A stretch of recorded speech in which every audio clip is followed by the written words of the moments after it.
সেনাপ্রধান তিনি কিছু কথা বলেছেন, অনেকগুলো বিষয় তিনি আলাপ করেছেন যেগুলো কিনা কখনোই আসলে আলাপ করেননি তিনি এইভাবে।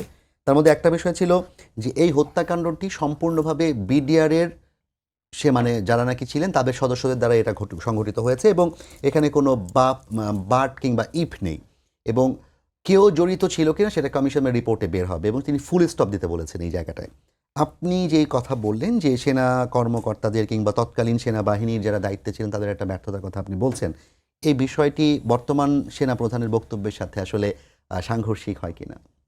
I don't think so. Actually উনি যেটা বলেছেন যে বিডিআর কার্নেজে অবশ্যই বিডিআরের বিপদগামী সৈনিকরা তো জড়িত ছিলই, তাদের মাধ্যমে অনেক হত্যাকাণ্ড হয়েছে, বিভিন্ন ধরনের আরও অরাজকতা হয়েছে, ক্রাইমগুলো হয়েছে, বার্নিং হয়েছে, লুটিং হয়েছে। তো তাদের আমরা তো বলছি না যে তারা জড়িত না, অবশ্যই তারা জড়িত, কিন্তু এটা একটা অনগোয়িং একটা ইনভেস্টিগেশন হচ্ছে, আমাদের একটা কমিশন গঠিত হয়েছে, তারা কাজ করছে।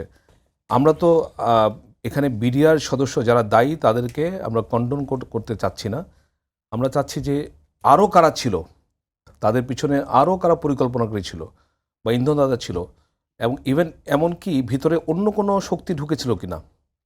কারণ আমরা জানি যে এটা শোনা গেছে যে এখানে বাইরে থেকে ফোর্স ঢুকেছিল ইন কাভার অফ ডার্কনেস, এবং অ্যাম্বুলেন্সের মাধ্যমে ঢুকেছিল এবং কিলিং করে আবার বের হয়ে গেছিলো। হিন্দি স্পিকিং লোকের কথা আমরা শুনেছি।